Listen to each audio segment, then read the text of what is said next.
जय माता की मित्रों, हम लोग उत्तराषाढ़ा नक्षत्र की चर्चा में हैं। आज बात करते हैं चंद्रदेव की। प्रथम चरण में अगर आपके उत्तराषाढ़ा नक्षत्र में चंद्रदेव हो तो इंसान संगीत वगैरह में रुचि लेता है। पैतृक संपत्ति बहुत अच्छी होती है। दूसरा चरण, यहाँ भी चंद्रमा का शुभ फल मिलता है। इंसान विद्वान और धनी होता है, लेकिन थोड़ा कंजूस हो सकता है। तीसरा चरण,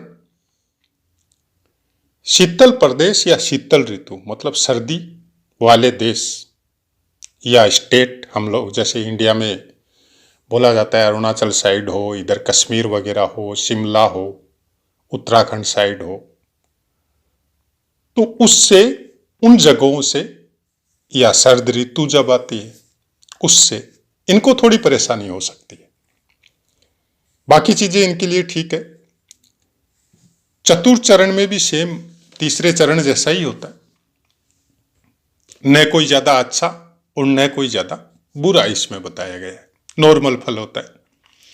अब बात करते हैं कि आपके उत्तराषाढ़ा नक्षत्र में चंद्रमा हो और उसके ऊपर सूर्य देव की दृष्टि हो, यशस्वी होता है, राशि ठाट बाट वाला होता है। मतलब आप ये समझो कि भौतिक सुखों से भरपूर होता है, घर में भी अच्छे साधन होते।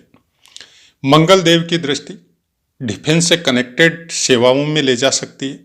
बुद्ध देव की दृष्टि इंसान रहस्य या ज्योतिष से संबंधित कुछ ज्ञान को प्राप्त कर सकता है। और घर में भी जैसे नौकर चाकर है, सेवक है, वैसा कुछ हो सकता है। गुरुदेव की दृष्टि का भी अच्छा फल मिलता है। आकर्षक व्यक्तित्व होता है। उच्च पद पे, चाहे बिजनेस हो, सर्विस हो, चाहे गवर्नमेंट सर्विस हो, यह सब में जा सकता है। और कई कामों के द्वारा धनागमन हो सकता है। शुक्र देव की दृष्टि धनी होता है, धार्मिक वृत्ति का होता है।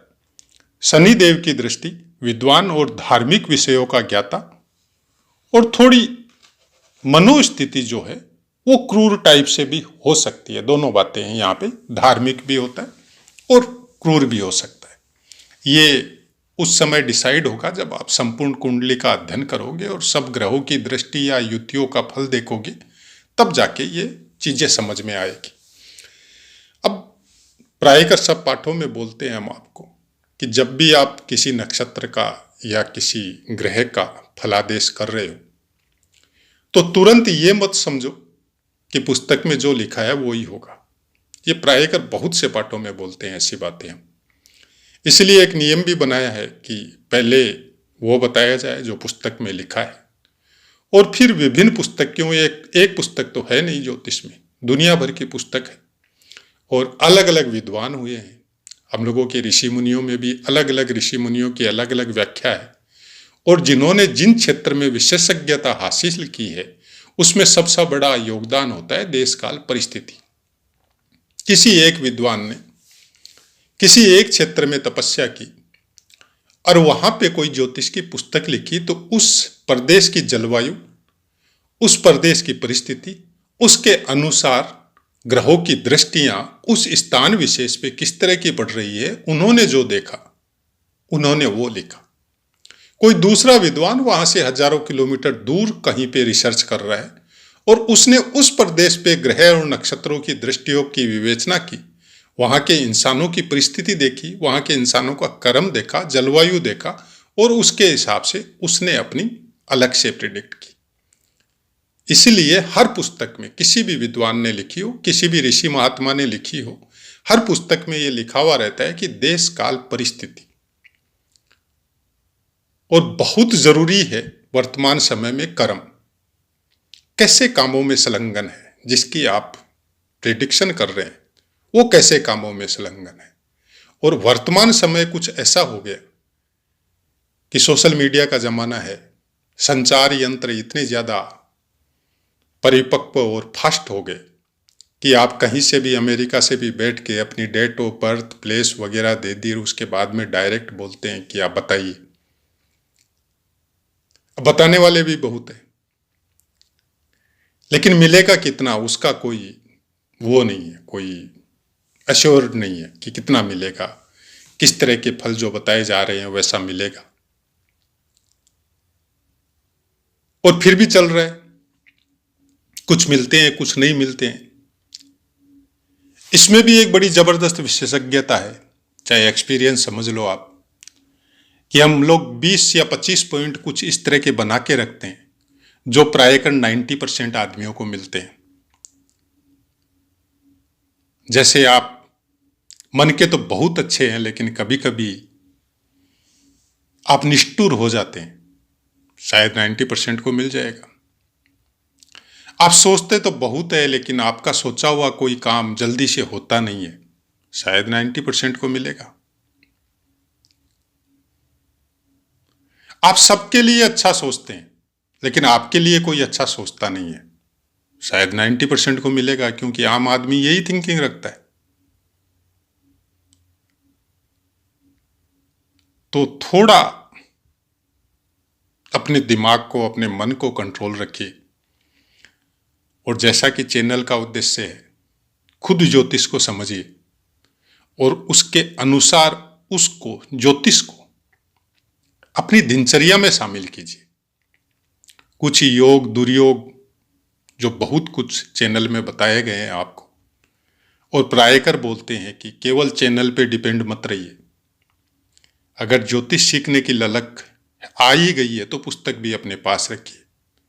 पुस्तक के योग दुर्योग जो फल बताए गए हैं वैसे के वैसे मिलेंगे वो श्योर नहीं है,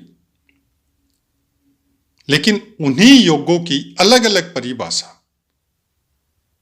अलग अलग उसके अर्थ तब निकलने चालू हो जाएंगे जब आप उसी पुस्तक को 3 बार 4 बार बार बार पठन पाठन करेंगे और अलग अलग अभ्यास से उनको देखेंगे, तब बहुत कुछ समझ में आने लग जाएगा।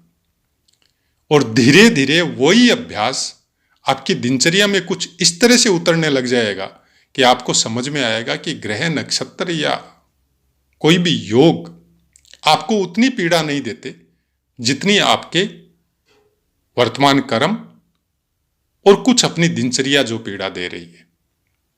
क्योंकि हर ग्रह नक्षत्र या जितने भी हम लोगों के समाज में या सनातन धर्म में जितने नियम, जितने तरीके जीने के बताए गए हैं वेद शास्त्र और ज्योतिष के द्वारा, वो पूरी तरह डिपेंड ज्योतिष शास्त्र पे है।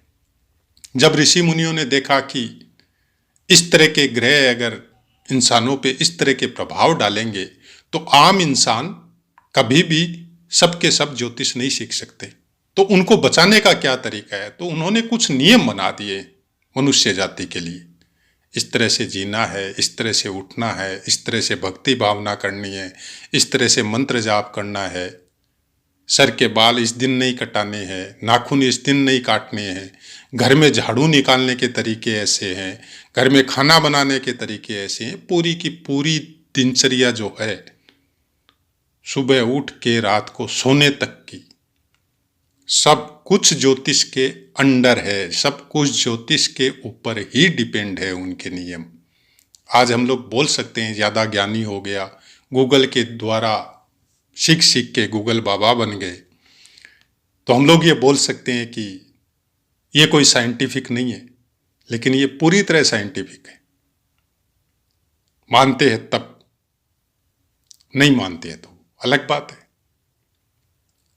क्योंकि जीवन जीना बहुत आसान होता है, बहुत कुछ अच्छी प्रवृत्तियों का जब उदय होता है इस तरह के कर्म करने से, तब समझ में आता है कि जो भी नियम बनाए गए थे वो परफेक्ट थे और उस तरह के नियम आज तक नहीं बने। हम लोगों ने धन के हिसाब से बहुत प्रोग्रेस कर ली हो, हम लोगों ने रहने के घर के हिसाब से मल्टी स्टोरेज बिल्डिंग बना ली हो, लेकिन जीने के जो तरीके पहले थे वो नहीं अपनाए, और उस मल्टी स्टोरी बिल्डिंग में भी अशांति का वातावरण बना हुआ है। सब कुछ यही है। इसी तरह से ज्योतिष को समझा है हमने, तो आप किस तरह से समझते हैं हमको नहीं पता, लेकिन हमारी रिक्वेस्ट केवल इतनी है कि भ्रांति या कोई विशेष जो नेगेटिविटी आपको योग या दुर्योगों की वजह से बताई जाती है, उसको ध्यान में नहीं देके कुछ ज्योतिष का अध्ययन खुद कीजिए। कुछ पुस्तकें भी रखिए अपने पास।